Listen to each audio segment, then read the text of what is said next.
one of the cleverest and funniest shows ever written. And I admit there's a certain nostalgia to it because it does remind me of my own childhood. And these are the jokes my parents made when I was a kid. So it's great to be able to make these jokes to Emily. But then, alas, we get to episode 4. And because these DVDs are about 17 years old now, it stops working. It will not play the next 6 episodes. You don't have HBO anymore? I do. So we Oh, went okay. to HBO and I watched the series from there. And you can tell that they have quote unquote remastered the series from the original DVDs. So it's a Well, lot yeah, it's an HD brighter. now, It's right? an Or HD. it's Well, even the well, DVD's it's in even different. HD.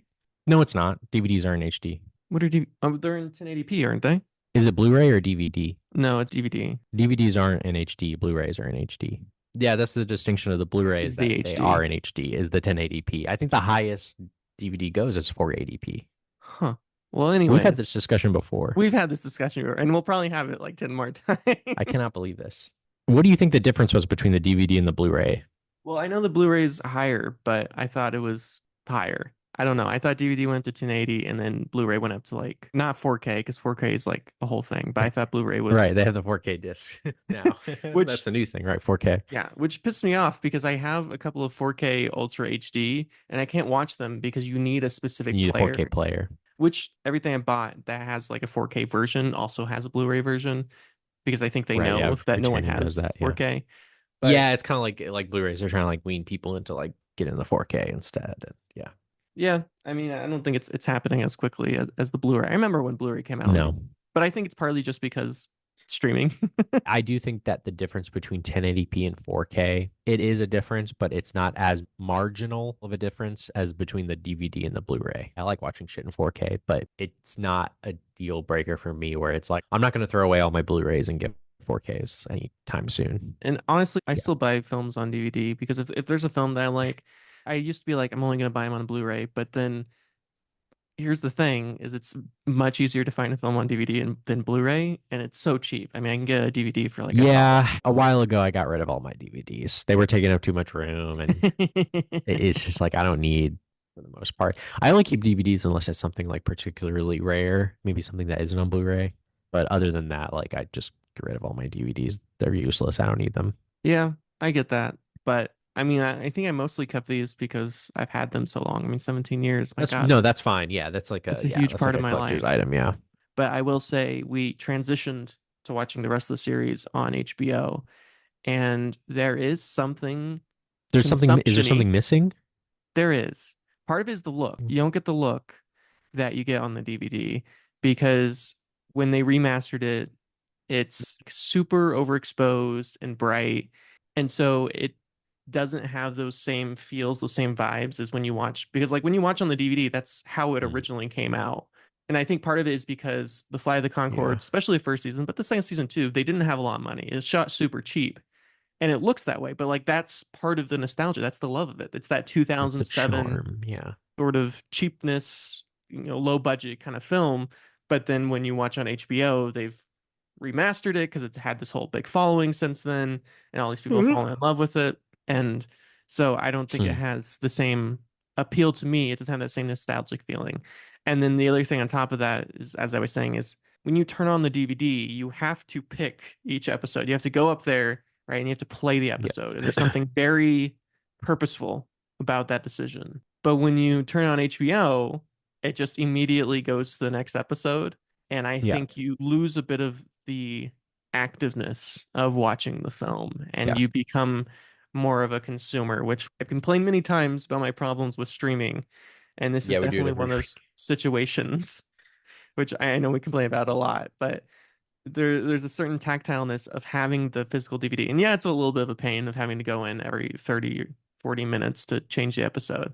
But then it becomes an active thing. It's like I'm choosing to watch this versus just turning on TV and then going to do chores and kind of walking away and stuff. But I am a bit disappointed that not all of the episodes are playable. But I think it's important to have because there's still quite a few episodes that are playable, and HBO hasn't been looking good lately. They have not been making a lot of good decisions. They could be bought out soon or they could go under. And I don't want it to be a situation where we lose Flight of the Conchords and it goes off into the distance. I want to have the option to at least watch some of the episodes Right. that I love so much, even if not all of them. And maybe one day, if I come across it anytime soon, a new copy of those two seasons, Yeah, I buy will it buy up. them. Yeah. That's my only TV series I own other than Twin Peaks, which I don't even really consider a TV series. That's more of a long film than it is a TV series. But I've been considering lately buying a couple of like series that I love. Things like The Sopranos, or I really love Gilmore Girls. I don't know why, but I think it's a top tier show. And there's a couple other shows that I would love to have on DVD because for me, there is that fear that these shows are going to be lost in the ether and they're going to be impossible to find, and they're old enough that you can buy like all the seasons for 30, $40. So it feels like it's worth the investment, and it'd be nice to have something like The Sopranos just on me at all times, just in case the day comes that HBO finally goes under and suddenly we can't find one of the greatest TV shows of all time. But I haven't splurged yet, but it's on the list. It's something that I think I'm gonna do soon. That's another thing I don't really do anymore is like get like physical media of like shows and stuff like that. One show that I think I would maybe want to get like one day soon, like on Blu-ray if it exists, is like maybe Lost, Yeah. because I love that show, but it's been years since I've seen it. But it's like one of my favorite shows of all time. But it's like I tried to watch it on Hulu like a while ago, and it's Hmm. just like I don't want to watch the stupid ads. Like I don't want to watch the ad. Like this is Yep. ridiculous. That's the only show, and like a Twin Peaks Blu-ray would be Twin nice to have Peaks, as of well. course. Other than that, I don't really want anything else. I have some show seasons on DVD and various things like that, but yeah, for the most part, I don't really go out of my way to buy that. But yeah, that is kind of an issue though, like remastering things like you said. Hmm. Like I don't know if you've ever seen like the very famous screenshot where it's the same shot in Matrix. It's the same shot in the movie, but it's 8 different versions, like a laser disc, a VHS, a DVD, a Blu-ray, a 4K, a Hmm. 35 millimeter film print, literally like a dozen different versions, and they all look different. They all look slightly different. This one looks a bit more green. This one looks a bit more brown. This one looks like more white. That's quite annoying. And directors, they will do the thing too where they'll go into their own movie and remaster it, right? Yep. But they change it in a way that's not necessarily for the best, Yeah, you right? got the George Lucas effect. Yeah. Right, like the George Lucas thing, or even just like the subtle. Like James Cameron has also been accused of doing this too, by the Well, way. that just happened He, very recently with the new release of what was it, Terminator 2? yeah, he like did a remaster of like some movie that came out recently on like 4K or something like that. Hmm. And people, yeah, I saw that people were complaining. I don't remember what movie it was. It might have even been like the one with his like a spy James Bond movie or whatever. It might have been that one. I think he's like adding shitty like AI stuff to his remasters. Like I think he's using AI technology to make it more smooth or something like that, I think was Yeah. the thing. I know it's his movies and he's overseeing the remaster, and you would think like, okay, this is the ideal situation, but not in this case. Like he's making the movies look worse. He needs to be pulled away. And like for Rocky Four, what like Sylvester Stallone, I think he like tried to like cut one of the scenes with like the stupid robot or whatever. That's like more of like an editing decision rather than like a remastering decision. But yeah, the remaster thing is difficult. And who knows, maybe the Fly of the Concord guys, when they remastered it, that they oversaw it. Yeah, Maybe maybe. maybe that's the way the show is. But according to you, it was for the worst, I think so. unfortunately. I Yeah. definitely think so. It's just like it's way too bright and Hmm. overexposed, and it just doesn't have that same feel of the Yeah. original series, and so you lose a lot out of it. And it happens a lot. I think remastering is an art form, and I think it's an under-respected art Right. form. Like we just saw Cairo Station, and like obviously that movie had Yeah. to have been remastered into 1080p for us to be able to watch it on the Criterion channel. And so it's clear, it sounds good, it looks good. We're able to distinguish what's going on. Like that's a good remaster? It's an industry that I would love to learn more about and would love to be part Yeah. of and would love to experience because it's really cool. And I think it's a very important part of cinema because there are so many films out there that even now are still only on film. And Right. there's going to come a time because just like DVDs, film was not meant to last forever. And right now, most of these films are owned by these giant production companies like Warner Brothers. And so we're at their mercy. And there's still plenty of films out there that are in sort of their vault, as it were. The Disney vault is perhaps the most famous example. And there is a real fear that we could lose those films forever. We could lose a part of cinema history. And the example I always think of is the Orson Welles cut of The Magnificent Ambersons, which was lost in cinematic history. But I'm sure there's hundreds, if not thousands, of examples of that, of films that in and of themselves are just lost, like not even versions of them, but the entire film, just because no one took the time to take care of Right. them. Like Nosferatu, the original Mhm. Nosferatu, that movie, it was deemed too similar to Dracula. And so the Bram Stoker's widow or whatever had Sure. all of the copies of the movies destroyed, but a few were able to survive, which is how we're able to see the movie today. I mean, we're still at this very scary moment in time where there's just a lot of film out there that if it's not digitized in the near future, if it's not remastered in the near future, Yeah. it could be lost to history. But then at the same time, you want to make sure that you respect the original vision and ideals of the hmm director. But also, you don't want a James Cameron situation where the original director feels like, oh, I wish I could fix this, or I wish I could fix that. And I'm gonna suddenly, fix this.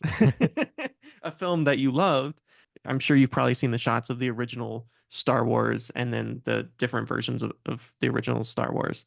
Right, of course. Yeah, yeah. And there's actually people out there who have kept original Right. versions because you can't find it now. You can't find original releases of these films, even if you watch them on Disney. My dad had like the VHS box set that I think a Yeah. lot of people have. That's how I grew up on Star Wars. So like these like special editions I have no like conception of honestly like growing up. I don't think my dad had them in the house. We had the hmm VHS box set, which is just the original movies and they're great. And so yeah, like the idea of a special edition was like, wait, what? Like he went and he like added some extra stuff. Like what more do you need to add to it? It's fine the way that it is. It's something we as artists all have to be careful of. I have always been careful of the work that I have worked on, the films that I have helped create, whatever part of it is. And I'm still young enough that this isn't really an effect because I've only been making films for maybe 8 or 9 years at most. But I know the day is going to come because I haven't rewatched any of my movies in full because why would I? But I've recently seen scenes from our last feature, Sir Mel Hayes, and yeah, there's stuff that I would love to change. There's stuff that I would love to do differently, or add certain sound effects, or change this or that or the other. But it's important as artists that we resist that because that art has to exist in that moment in time. And the moment you start picking at it, you never Yeah. let it go. I read Leaves of Grass a couple of years ago, and it's a really great version of Leaves of Grass because it is the original version that he wrote when he was 37, and it's the final version that he wrote before he died when he was 87. hmm Famously, Walt Whitman spent his entire life writing Leaves of Grass. Like that's the one thing that he did. And it's a collection of poems, of course, and there's longer poems in the second edition. But in the intro, it talks about the fact that the reason we include the original edition of this is because there are things about this that you don't see in the other version that arguably are more dramatic and exciting and intense because they come from this raw place and they're not as edited over 50 years. I mean, they're almost entirely different poems. You read A Song of Myself Yeah. from his young version and of his old version, and there's lines that are the same, but so much of it is so different. And I'm very grateful that we have that original version. And the scary thing about Yeah. remastering, and this is why it's important to own these films on physical media, is you can lose that original version, even if it is been digitized. If someone like George Lucas or James Cameron comes in and says, I want to change it, unless you already own a version of that, you may never be able to find that version ever again. Yeah. So if you like a film, it's important that you own it on DVD because there's a good chance that someone's going to change it and you're not going to have any control over that. Yeah. I think that's true.